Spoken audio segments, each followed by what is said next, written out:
Welcome back, guys. We are here with another YouTube video. We are taking a break from doing the ballot reviews and all of that stuff to bring you the playoff previews. We're going to start with the American Association. You'll see the Frontier League one come out a little bit later on. Either way, each league has 8 teams in the postseason. Each have a simple bracket format, and they have nearly identical schedules. So with that being said, let's jump right on into it. And we'll start here by just taking a quick overview of the schedule for how these games are going to break themselves out. We have round 1 taking place this first weekend in September 3rd through the 6th. Then we hop down. It's a Tuesday through Saturday situation for the following week for round 2. And then we will have the Miles Wolf Cup final deciding everything in the 3rd week of the month. Again, a Tuesday through Saturday, if necessary, setup here. As you can also note from the graphic on your screen, it is a best of 3 for round 1 and best of 5 the rest of the way through. Thoughts on that aside, we will get a decent amount of baseball out of this. So before we jump and take a look at each of these teams, why don't we quickly take a look at the bracket and see who's playing who. Obviously, the American Association does things a little bit differently with the choose your own opponent structure for the division winners. In this particular instance, Lake Country chose the Chicago Dogs, which are really the second best team in the division, but I'm sure they have a reason, whether that be travel or they just like the matchup a bit better, which left Kane County and Milwaukee playing each other, a battle of the sub-500s, if you would. In the West, which is arguably a much stronger division, we saw the 60-plus win, only 60-plus win team in the league, mind you, Sioux City Explorers, choose to take on the Sioux Fall Canaries, a team they match up fairly well against, another close travel opponent, which could be very helpful in the best of 3.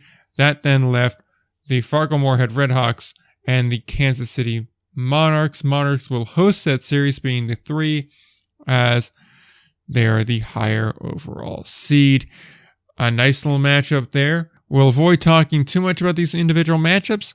That's what the bonus episode is for. That should be up in the near future, if not already. So now, having shown you the matchups, let's show you the teams that are involved and break down each one a little bit further. We'll start with the Kansas City Monarchs, a team that started the season very hot, then dipped off as the season went along, then got some other big hitters back, both from Mexico, from injury, and from elsewhere, and they had a nice addition of Brantley Bell as of recent here, who's really going to help the cause here. A team that is either really good or really bad things. General vibe around them is they're on the upswing. They have a tough matchup, but they hit better than their opponent.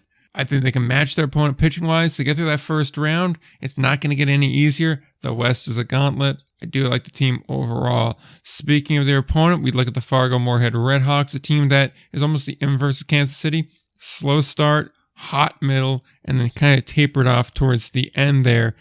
They're middle of the pack, back of the pack hitting team, so that's definitely something you got to watch out for. But their pitching is among the best in the league. A guy like Jake Dykov is going to be critical for them in this series, no doubt about that. Trying to slow down a very potent Kansas City lineup there.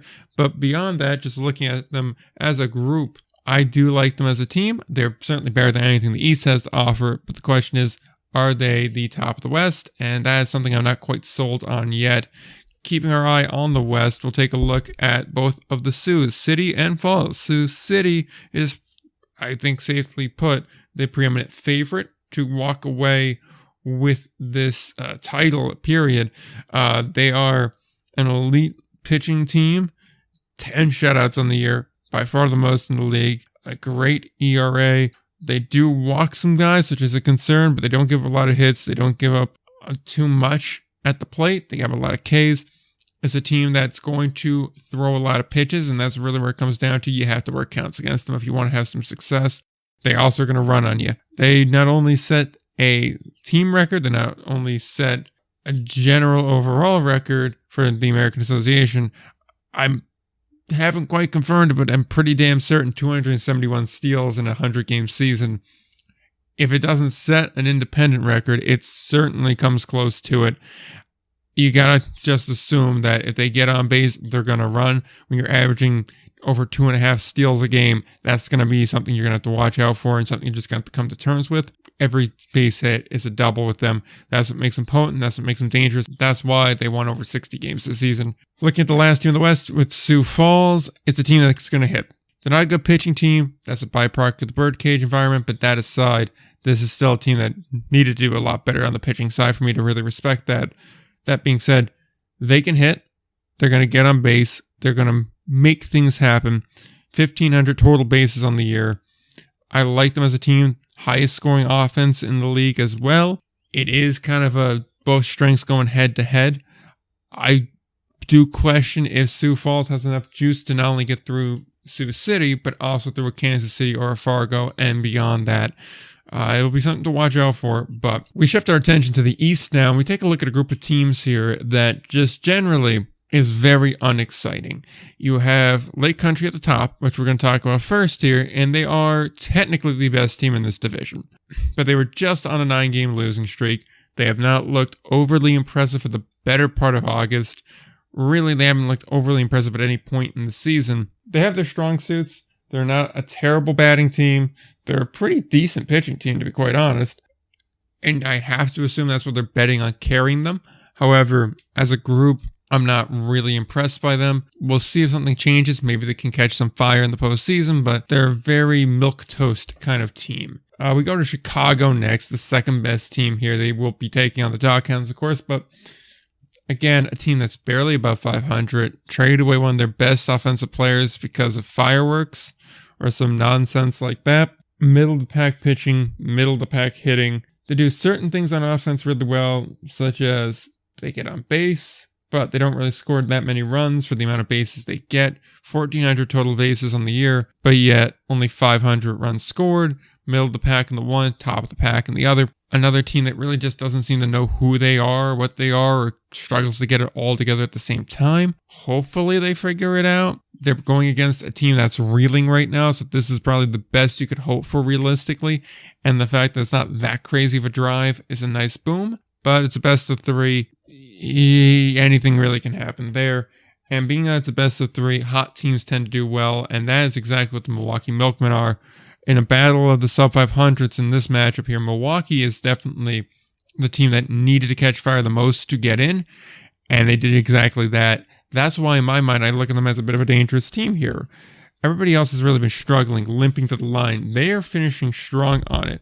They're not really overwhelming in any category, but I feel like their category ranking, meaning where they rank in each of the categories, so they're 10th in the ERA, doesn't really reflect them properly, if for no other reason than just simply put, they struggled and had a bad year for most of the year. Now, are they a good team? Probably not. A team that's, nearly 10 games under 500 is probably not a good team. But they're a hot team, and when your whole season comes down to who's the best team in the next 13 games, hot matters a lot. When you're playing a best of 3 to advance, hot matters an awful lot. So I lean that way on them. They have a favorable matchup in Kane County as well, so who's to say? All you need is really to get 2 wins quick, find a way to win every other game, and then you walk home a champion. They're a team I am definitely watching, and I'm interested to see. Flip side with Kane County, this is a team that, again, they don't allow a lot of hits, which means their whip's pretty good, but they walk some guys. They don't really strike many guys out. They're going to give you opportunities, and they're not going to capitalize all that much in anything they do. They're tied for 6th in batting average, and that's their highest major category offensively. They don't run. They don't hit for power. They struggle to get on base. It's not a great unit as a whole, and it's almost the virtue of playing in a very bad division that they got in. And, if you didn't have Gary bashing their head against a wall for half the season, maybe they're not in. That's just one to throw out there. And if Cleburne managed to not have a historic collapse over the last 2-3 weeks of the season, maybe they don't get in. Regardless of that fact, King County did get in.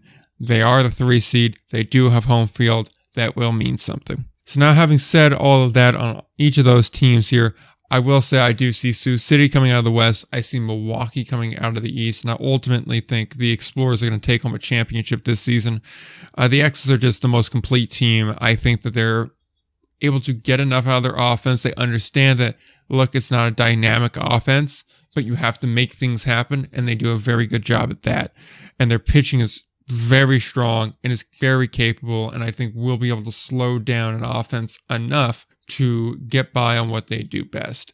I also like their matchups. I think Sioux Falls is a good matchup for them, good for travel-wise, and I think going into a more offensively prone environment for them is going to be very helpful. Obviously, a quick team. They like to steal bags. That's something that's going to be helpful in the birdcage, right?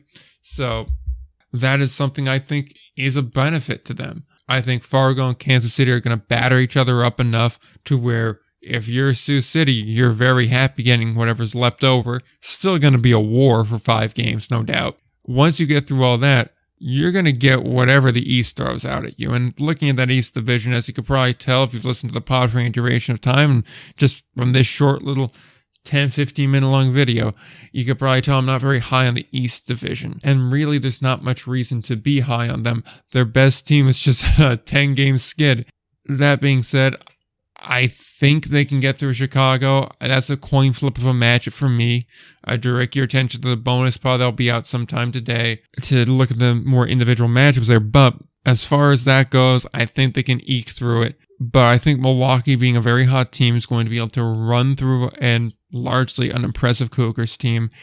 They're going to be able to get through a reeling Doghounds team. But I think once you get to that final, the talent difference, the skill difference, and the overall quality of team that's on the field is going to become exposed. At that point, I'm hard-pressed to see taking Sioux City much more than 3-4 games to finish them off and walk back to Iowa with a championship. That's how I view the postseason. That's a little bit of a preview and a primer for you. We're going to get 3 good weeks of baseball here, so tune in, stay focused, and don't forget to play ball.